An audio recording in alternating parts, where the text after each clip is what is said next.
So,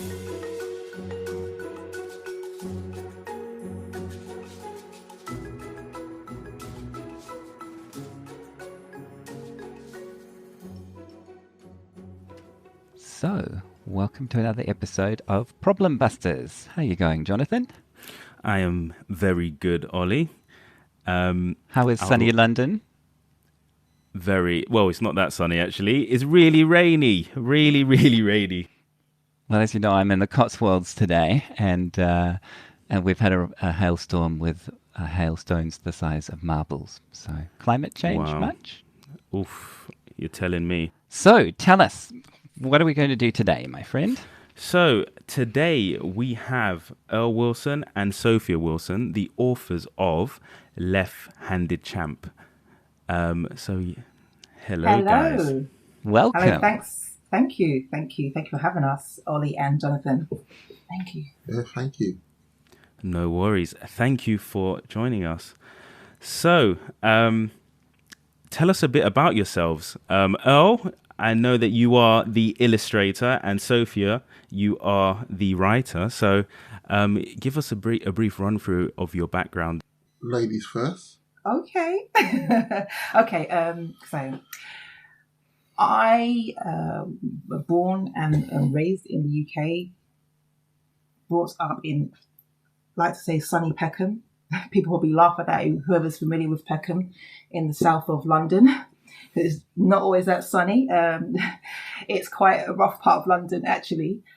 And schooled in a very similar environment, being in Camberwell. I could say that my love for writing grew whilst I was in secondary education.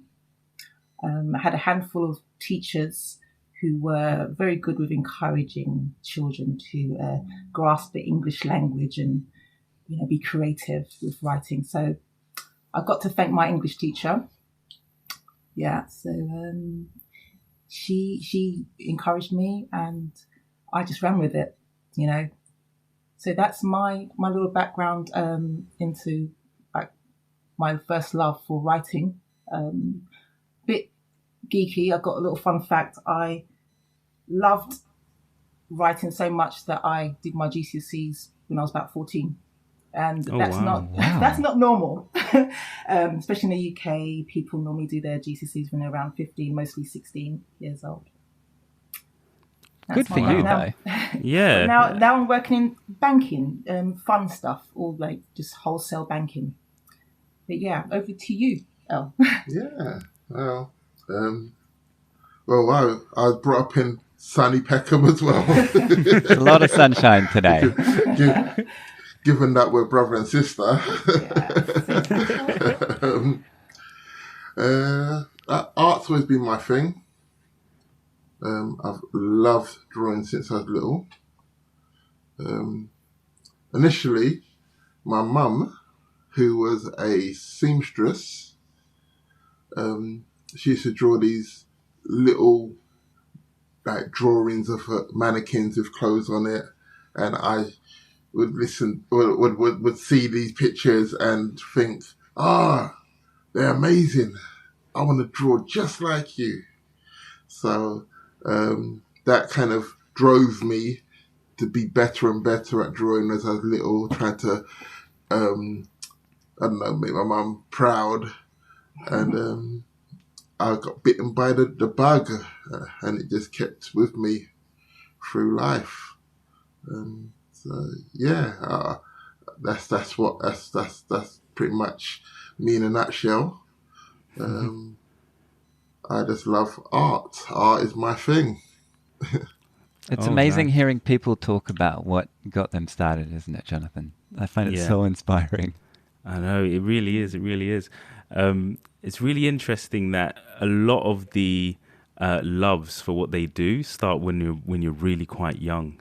Yeah. As Sophia said in school, and then Earl when he was younger, watching his mum do some of the modelling art for the work she's doing with being a seamstress and clothes and stuff like that. So that's fantastic. And those sketches are really cool, right? If you're talking about the kind of things that are on patterns and stuff. Yes. Yes. Oh yeah. They came in different sort of styles, and the classic sort of sketches, I think, were quite interesting. Yeah. And a lot of dynamic poses as well. Oh So yeah. yeah. No, it definitely inspired me because Vogue inspired my brother. but, So I'd see a lot. I'd see a lot of her patterns, like little magazines around, and they'd have these high fashion like drawings of these models on the covers, and so yeah, all this just inspired me. So I suppose my friends at school, at primary or nursery, would be drawing more stick men. oh yeah. I'd be drawing people with clothes and trying to keep it interesting. Advanced. I never really moved past the stickman stage myself, but I'm glad others have. So at what point did both of your sort of loves collide to sort of create what you have now, which is this wonderful book called The Left-Handed Champ? So what was the problem you guys saw, and what do you believe needed to be addressed by having this theme with a left-handed champ as the main hero? Yeah, so just from my perspective, I like fast forward from being enthusiastic in writing from an early age, becoming a parent for a left-handed child, and just seeing that he felt his difference in school, mainly because there's very few. I think he told me there was one other person who was left-handed in his school. So I noticed many of the challenges, and also wanting him to feel amazing. Yes, he felt different, and yes, he was going through the hurdles of trying to maneuver around things that probably come simple to me. That was just like cutting things and arts and craft. He got quite frustrated, especially if he didn't have the right tools at school and stuff. So I didn't want him to feel discouraged. I wanted him to obviously feel confident in himself, and I would create bedtime stories. I would just think of them on the spot, and I would incorporate characters that he could relate to. So, characters of his colour, being a black boy, and just describing them to him, and just make him feel like, oh my gosh, there's a boy in a story like myself, and also incorporate underlying messages. So, the left-handed champ was obviously about him, and I wanted him to see that you can conquer challenges, and you are just as amazing as everyone else. Everyone's amazing. So he took the message on board, and my story seemed to have worked like magic. And I just used that. I told him many stories. Just some people might think, oh my gosh, you're quite sneaky, doing all these little stories with underlying messages to just get him to have a positive perspective on things, and learn things as he went along through his milestones.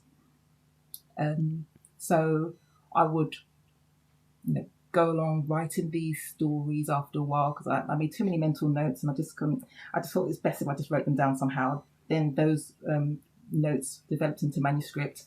So I would share them with my brother, because I know he's a brilliant illustrator. I just thought, well, it just made sense to show him and ask him if he could work on them and see what he could do. And the first one I showed you was the left-handed champ, he. Yeah, I loved it. I thought it was a brilliant idea, and it's about families. Yeah. So the project was about family. So me and my sister uniting on this would be amazing. So I embraced it, and because I work with kids in my job. I work for Samsung, and I run workshops for kids to do digital art. Yeah. I loved seeing the relationship between me, the kid, and the parent, because I'd always get the parent involved. And I felt that this project could be like another extension of that in so many words, like something that I've created that I've handed off to the parent, and then the parent imparts what's in what I created with my sister to the child through reading, and the child will learn and kind of fall in love with the idea of being special, Yeah. and not being different. Yeah. Or made to feel probably not like everyone else, I guess, in a negative way. Because what I find is some people don't realise it, they don't mean to, but they use expressions and connotations associated with, for example, being left is not a good thing, you know. So you might even just say by accident, or just not me being mean, but oh my goodness, something went left to Oh yeah. mean, you know, something went wrong. So words are very powerful, and I think just knowing that and seeing how my son was impacted by some of the behaviours of people not really understanding. Oh, children, they really need to be, you know, cared for a bit more in that sense with their feelings, you know, and make sure they have positive and inspiring words instead, you know, around them. So it's been a journey, and it's been lovely since we've published the book. We've noticed there are quite a few left-handed people out there, even though there's only Definitely. apparently last year there's still 12%. Wow. You might even say there's someone on the call who's a lefty. Yeah, I wonder who that would be. He's on the podcast right now. Somebody right now. 12%. Yeah. Yeah. And it's so funny, 12%. But hey, the other day we did a sort of like a tour. We read the book to a children's group, and we met a mother with 3 children who were left-handed, 3 left-handers in her family. Oh, wow. And that I've never heard of. And the fourth one potentially another. The youngest little Babby was potentially another. She's looking like she's preferring to use her left hand more. Yeah, so I was like, wow. And wow. We've come across so many people who tell us stories about their experiences of being a left-handed person, particularly older people as well, because I think many years ago, especially my mum's time, in the 50s and so on, they would frown upon using a left hand. There was stigma attached. Yeah. Oh, My grandmother in London, I guess, in a very similar sort of area to Peckham, maybe in Clapham. She was, I guess, probably in the 20s and 30s in primary school, and she used to get the ruler for being left-handed, so they would slap her on the back of the hand with a ruler, because they said that being left-handed was wrong and it was the devil's work and it needed to be switched. And so she learned to write with her right hand, but it was harder and she was slower, and so when I was growing up in New Zealand a long time later, right, in the 80s, she was just so keen for me to do things with my left hand, and if anybody was going to try and get me to hold a tennis racket with my right hand rather than my left, my grandma would have been all over them, because she'd seen what happens when a group of people say you are wrong, you need to change to be like us. Is that kind of what you're observing? It's with Callum, right? Callum's his name. Even our own mum was left-handed. Yeah, but she quickly learnt to use her right hand, just a bit like with your grandmother's experience, Ollie. She was also told actually it's wrong to use your left hand predominantly. And with Callum, I noticed that he, in class, I guess maybe it wasn't the teachers didn't deliberately, but they would overlook his needs a bit. Maybe because the class was probably a big class as well, of like probably 24 to 30 children. Just keeping abreast of the diversity in the class could be probably a bit much. But yeah, it's just he had told me stories, especially if it's just a few people who were left-handed in his class, they would easily be overlooked. So I being a mum, protective mum, I just wanted to make sure, hey, you're confident, you're great. There are things that you probably won't be able to do in life, but there are things that you will, and you can dwell on those things. And I will say he's grown up to be a pretty confident kid now. So I just want to make sure that these children are not overlooked. I call them the unsung kids. There are many more different types of children who are going through issues or challenges that they would like to conquer from a young age, and it's not being discussed. And it's our book, I find, is quite relevant today for a number of reasons. Firstly, you just can't really depreciate what's going on right now with culture and diversity and inclusion, but just championing the black boy who is underrepresented in children's stories, as it was the same, or actually probably a lot worse. As in, my son didn't see books with a child that looked like him on the cover. So today it's been more relevant to see that as well. Also championing just in general children who are going through challenges as well. Whether we've spoken to quite a few parents recently. Even the book has taken us down roads that we never thought we would go down. We just didn't think of it, and to think that our book is also touching children with autism. Parents. Wow. We've spoken to a few parents who bought our books and said, this is exactly what our child needs. It's quite colourful, and we also have a follow-up book, which is the colouring book, coming out. And we've mentioned the ideas of our colouring book, and they love it. Yes. So yeah, it's been quite interesting, an eye opener. Yeah, I can really attest to the SCN children, so the children with special educational needs.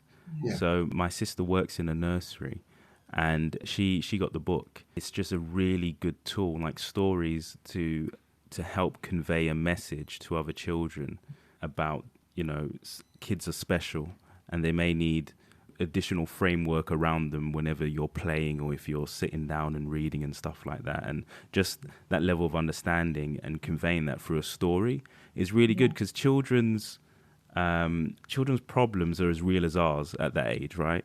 So you just definitely need a way of conveying messages and reaffirming things that they would understand. And I think that's really important, and it's amazing that the book really does address that as well. So it's just in one swoop, just helps a lot. So the feedback I got from my sister was amazing. So I really like nice. the concept of difference as a superpower. Yes. And I just, that kind of reminds me of things like, do you remember the movie Finding Nemo, and how one of was it Nemo who had the special fin, the smaller fin on one side of his body? Just that idea that we're not all the same, and we don't want to be. Exactly. And that's actually what makes the world a good place, right? Yeah. We want diversity. We want there to be difference. The world would be boring, right? If we're all the same. I think personally. I agree. Can we just touch on what it's like to be a little boy or a little girl who doesn't see somebody who looks like them on the cover of books and on movies and things? Because as a white guy from New Zealand, I watched American TV, and I could kind of relate to Clint Eastwood. I knew I would never be him, and I would never sound like him, and I'd never be as cool as him. But he kind of looked like me. Do you know what I mean? Yeah. So that the idea of not seeing myself in any heroes